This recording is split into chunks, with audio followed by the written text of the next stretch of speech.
Hey YouTube. Quick video on the different kinds of chalk you can use as well as baby powder when it comes to lifting. So let's go ahead and address chalks. The two types of chalks you're going to run into are powdered and then liquid chalk.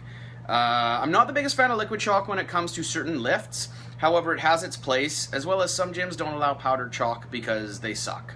Out loud. If your gym doesn't allow powdered chalk, they suck. Now, if you're grabbing the chalk and you're hurling it around like some retards do, then yeah, I can understand that.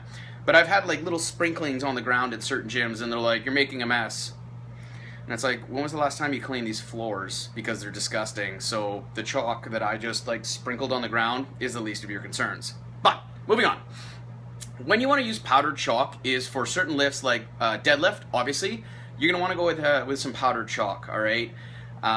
You can use liquid chalk, however, I wouldn't recommend it just simply because with liquid chalk, there's a lot less movement with the bar. I often sweat through liquid chalk at times, and powdered chalk is just going to give you that overall increased feel. Plus, liquid chalk doesn't go onto the bar when you lift, whereas powdered chalk does. You do a powdered chalk deadlift and you look at the bar, and it's got two white parts where your hand was, or your hands were.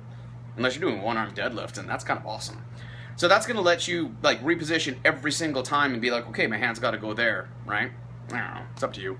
But powdered chalk is great for that. It's also great for bent over rows, just for increasing your grip strength, or at least keeping your hands dry and allowing you once again to know where your hands need to go on the bar for a bent over row. Did I say bent over row? I think I said something else, but I'm talking about bent over rows. So deadlifts and rows, go ahead and use that powdered chalk. It's good to go. When I would recommend using liquid chalk would probably be if you were, oh, hang on. Boop. Rewind. Another time to use powdered chalk, my recommendation is back squats. Sometimes when I'm sweating like a hog and I get my hands in a position, they'll start to slide because I'm so sweaty, and that just kind of screws things up. So powdered chalk is great for squats as well. Moving forward to liquid chalk. Bench press and overhead press, I would recommend liquid chalk because once again, you don't want your hands to move on the bar. Once you get them into place, and if they're sweaty, and once again, I benched where my hands start to move, and that just screws everything up. But I made the mistake one time. I powdered up, boop, boop, boop, boop, went under the bench, and as I was standing with the bench, as I was had the bar above my chest, all this chalk just started falling into my eyes, and I felt like crap, and like I couldn't see straight. I was, my eyes hurt. I did the rep anyways because I was punishing myself for being so fucking stupid as to use powdered chalk when I bench. So I would recommend liquid chalk with that, and then overhead press again because you've got the bar here and you're pushing it up. It's right by your face, right by your eyes. You don't want to all of a sudden be halfway through a rep and then have your eyes start to sting because they got chalk in them. My humble opinion. So liquid chalk's great for bench and overhead press. Powdered chalk for deadlift, back squat, and bent over rows. Now let's talk about baby powder. Why did I even bring up baby powder?